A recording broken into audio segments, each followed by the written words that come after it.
Hello students, chemistry में chapter first आज हम लोग शुरू करते हैं। क्लास 12th का हमारा पहला चैप्टर है सॉलिड स्टेट।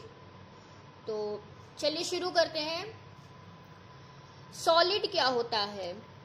देखिए, मैटर 3 फॉर्म में पाए जाते हैं, solid, liquid and gas. Solid की क्या खासियत होती है कि ये रिजिड होता है। रिजिड मतलब कि हार्ड होता है। अगर इसे हम किसी चीज़ से मारते हैं या बीट करते हैं तो ये चूर हो जाता है, तो इसे हम रिजिडिटी कहते हैं। तो सॉलिड रिजिड होता है और इसका एक डिफिनिट शेप एंड वॉल्यूम होता है। ठीक है, तो solid can be defined as the form of matter which possess rigidity and has definite shape and volume. ये सॉलिड की डेफिनेशन है। अब दूसरा टॉपिक है characteristic of solid state. Solid state की कैरेक्टरिस्टिक क्या होती है? देखिए, कोई भी सॉलिड हो वो बहुत सारे एटम से मिलकर के बना होता है। एटम हो सकते हैं या फिर आयंस हो सकते हैं, मॉलिक्यूल्स हो सकते हैं, कुछ भी हो सकते हैं। सपोज अगर हम लोग NaCl लेते हैं, सोडियम क्लोराइड, वो भी सॉलिड होगा और इसमें कॉन्स्टिट्यूएंट पार्टिकल्स क्या क्या होंगे? Na+ और Cl-, ये इसके कॉन्स्टिट्यूएंट पार्टिकल्स होते हैं। तो कॉन्स्टिट्यूएंट पार्टिकल्स में एटम भी आ सकता है, मॉलिक्यूल्स भी आ सकते हैं और आयंस भी आ सकता है। तो सॉलिड में जो कॉन्स्टिट्यूएंट पार्टिकल्स होते हैं बहुत ही क्लोजली पैक्ड होते हैं। डिस्टेंस कह सकते हैं नेग्लिजिबल होता है। इंटर मॉलिकुलर डिस्टेंस इसमें जो एटॉमिक डिस्टेंस होता है वो नेग्लिजिबल होता है। पार्टिकल्स किसमें?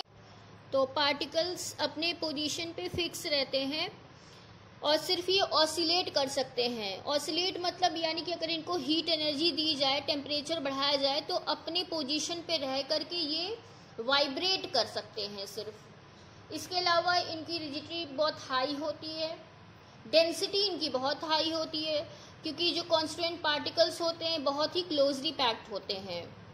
और साथ ही इनका जो शेप और वॉल्यूम जो होता है वो भी डिफिनिट होता है। तो ये सॉलिड स्टेट की कुछ कैरेक्टरिस्टिक्स थे। अब दूसरा हेडिंग है क्लासिफिकेशन ऑफ सॉलिड। सॉलिड को कितने पार्ट्स में हम लोग डिवाइड कर सकते हैं? तो बेसिकली सॉलिड 2 टाइप्स के होते हैं, क्रिस्टलाइन सॉलिड और अमरफस सॉलिड।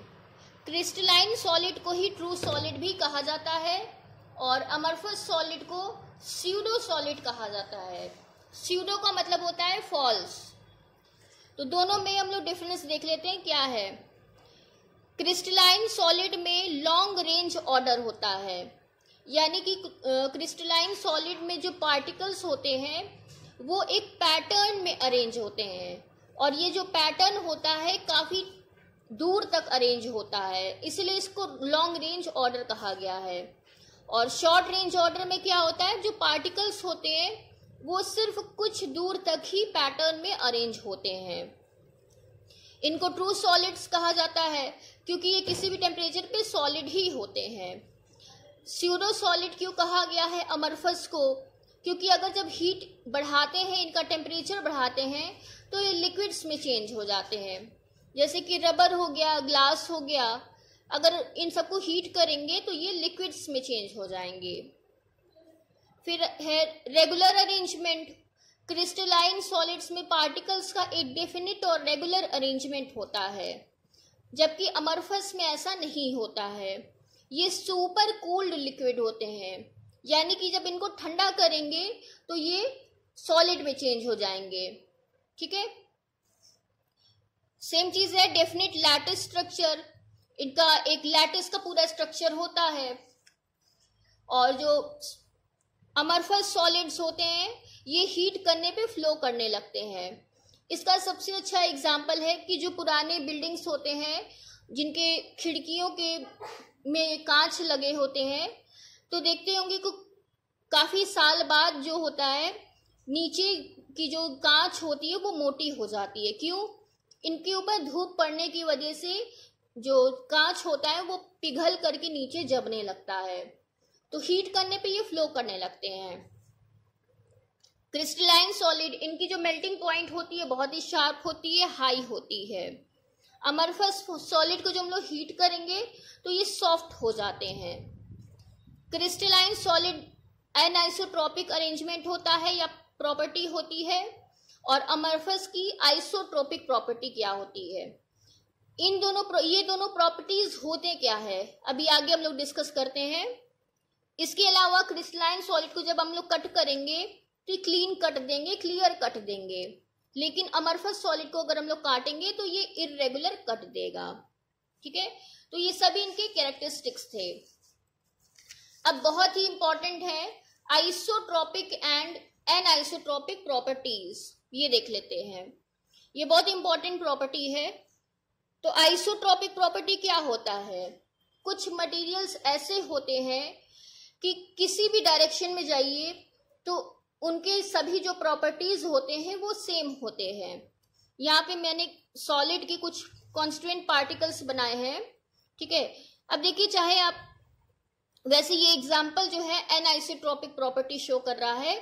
आइसोट्रोपिक में क्या होता है, जो एटम्स इस तरह से अरेंज होते हैं, इसमें किसी भी मटेरियल में इस तरह से कॉन्स्टिट्यूएंट पार्टिकल्स अरेंज होते हैं कि आप किसी भी डायरेक्शन में जाएंगे सभी प्रॉपर्टीज, अब कौन कौन सी प्रॉपर्टी होंगे, इलेक्ट्रिकल कंडक्टिविटी, थर्मल कंडक्टिविटी या रिफ्रैक्टिव इंडेक्स, ये सभी प्रॉपर्टीज किसी भी डायरेक्शन में आप जाएंगे तो सेम मिलेंगे।